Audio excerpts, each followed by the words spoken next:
Assalamualaikum warahmatullahi wabarakatuh. Nama saya Haidar Arikayasi dari kelas SIPA 1. Nomor absen 15. Saya akan menjelaskan tentang Kerajaan Singasari. Kerajaan Singasari diawali dari Kerajaan Tumapel. Pada saat itu menjadi daerah kekuasaan Kerajaan Kediri yang diperintah oleh Raja Kertajaya atau Dandang Gendis. Saat telah menguasai Tumapel, Kenarok ingin memberontak, tapi menunggu saat yang tepat. Pada tahun 1122, datanglah beberapa orang pendeta dari Kediri untuk meminta perlindungan kepada Kenarok karena tindakan yang semena-mena dari Raja Kertajaya. Kenarok menerima dengan senang hati, kemudian memberontak ke Kerajaan Kediri di daerah Ganter, sehingga sering disebut dengan peristiwa Ganter. Pada akhirnya, Kerajaan Kediri berhasil dijatuhkan oleh Kenarok, dan ia dinobatkan menjadi raja.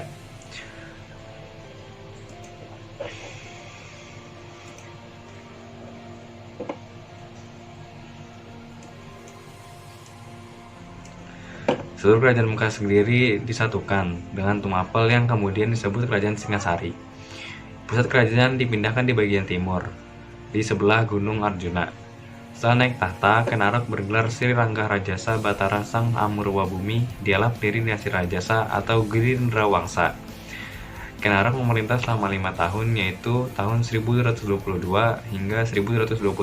Pada tahun 1127, Kenarok dibunuh oleh seorang pengalasan atas perintah Nusapati, anak Kendedes dengan Tunggul Ametung. Sepeninggal Kenarok, Anusapati menjadi Raja Singasari. Anusapati memerintah pada tahun 1227 hingga 1248. Pada masa pemerintahannya, tidak banyak hal yang dapat diketahui. Kenarok dengan selirnya yang bernama Kenumang mempunyai 4 orang putra, yaitu Panji Tohjaya, Panji Sudartu, Panji Wiregola, dan Dewi Rambi. Akhirnya Tohjaya mengetahui bahwa yang membunuh Kenarok adalah Nusapati. Oleh karena itu, Tohjaya ingin membalas dendam kematian ayahnya. Pada tahun 1248, Anusapati berhasil dibunuh. Anusapati setelah wafat didarmakan di Candi Kidal. Pada tahun 1248, itu juga Panji Tohjaya naik tahta. Baru beberapa bulan memerintah, Tohjaya dibunuh oleh Ranggawuni, putra Nusapati, di Katang Lumbang. Setelah itu, Ranggawuni menjadi raja dengan gelar Sri Jaya Wisnuwardana. Dalam masa pemerintahannya, Wisnuwardana didampingi oleh Mahesa Cempaka, anak Mahesa Wongateleng. Mahesa Wongateleng adalah anak Kenarok dengan Kendedes. Wisnuwardana memerintah tahun 1248 hingga 1268. Setelah masa pemerintahannya, karena negara aman dan tentram. Pada tahun 1264, Wisnuwardana mengeluarkan prasasti dan mendirikan benteng di Canggulor. Wisnuwardana meninggal pada tahun 1268 dan didarmakan di Weleri sebagai Siwa, di Jayagu sebagai Buddha Mogapasa. Tidak lama kemudian, Mahesa Cempaka juga mangkat. Mahesa Cempaka mempunyai seorang anak, yaitu Lembutal, yang mempunyai anak bernama Raden Wijaya, yang nantinya mendirikan Kerajaan Majapahit. Kartanegara terkenal dengan gagasannya yang tinggi, yaitu ingin memperluas daerah kekuasaannya hingga meliputi seluruh pulau-pulau di wilayah Nusantara. Seluruh Nusantara akan disatukan dengan di bawah Panji Singasari. Untuk mewujudkan cita-citanya, Kertanegara melakukan usaha penataan di dalam negeri. Contohnya, Mahapati Ragarata digantikan oleh Aragani karena dipandang kurang mendukung gagasan raja.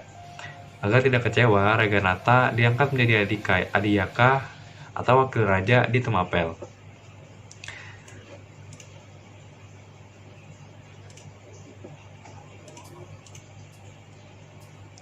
Dan ekspansi ke luar negeri, pada tahun 1375, Kertanegara mengirimkan ekspedisi ke Melayu untuk menghidupkan lagi kerajaan Melayu, agar dapat menyaingi dan melemahkan Kerajaan Sriwijaya. Hal itu sebenarnya dimaksudkan untuk mencegah atau menahan gerakan ekspansi prajurit Mongol di bawah pimpinan Kaisar Kubilai Khan.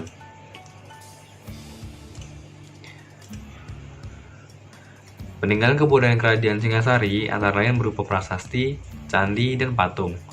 Candi peninggalan kerajaan Singasari antara lain Candi Jago, Candi Kidal, dan Candi Singasari. Adapun patung-patung yang berhasil ditemukan sebagai hasil kebudayaan kerajaan,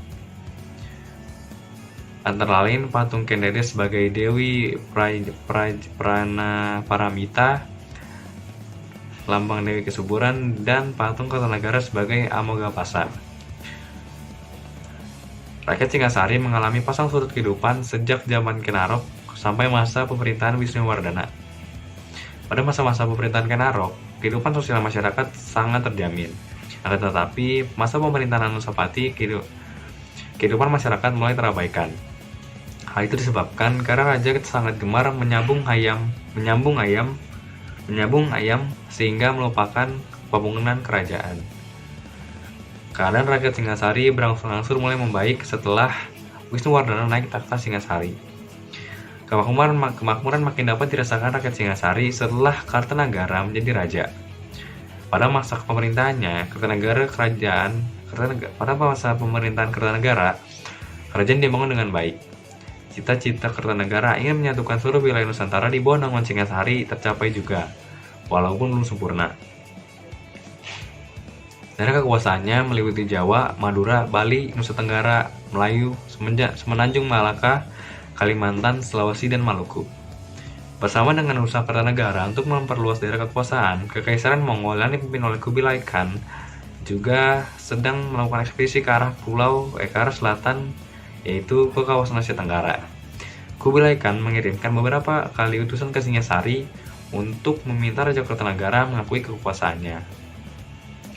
Hal itu terjadi pada tahun 1280, 1281, 1386, dan terakhir pada tahun 1289 yang dipimpin oleh Mengshi. Kertanegara merasa kesal sehingga utusan itu dianiaya hingga cacat dan disuruh pulang. Utusan itu begitu tiba di negerinya menceritakan segala perlakuan Raja Kertanegara kepada Kubilai Khan. Akibatnya Kubilai Khan marah sekali. Kubilai Khan menyiapkan pasukannya untuk menghukum Kertanegara, akan tetapi ketika pasukan itu tiba di Jawa pada tahun 1263, Raja Kertanegara telah mangkat.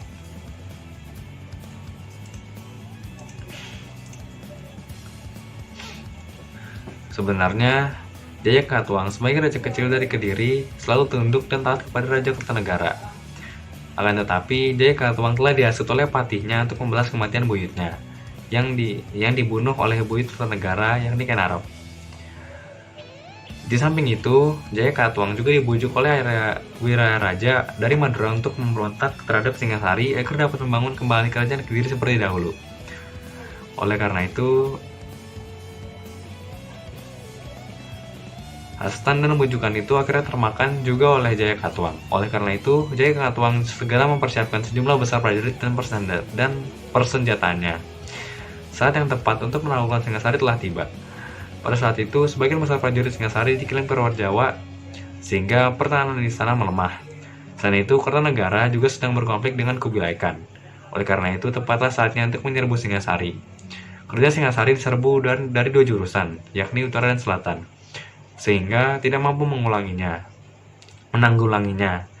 Akhirnya, seluruh prajurit dan Raja Kertanegara gugur dalam pertempuran itu. Kertanegara setelah gugur didarmakan sebagai Siwa Buddha di Candi Jawi di Sagala. Kertanegara bersama permaisurinya diwujudkan sebagai Wairocana, Lucana, dan di Candi Singasari dilakukan sebagai Bhairawa atau Batara Kala. Berdasarkan analisis bahwa pusat kerajaan Singasari berada di sekitar lembah Sungai Berantas, dapat diduga bahwa rakyat Singasari sangat menggantungkan kehidupan pada sektor pertanian. Keadaan itu juga didukung oleh hasil bumi yang melimpah, sehingga menyebabkan Raja Kertanegara memperluas wilayah terutama tempat-tempat yang strategis untuk lalu lintas perdagangan. Sekian dari saya Haider Ali Kayasi dari kelas IPA 1 nomor 15. Wassalamualaikum warahmatullahi wabarakatuh.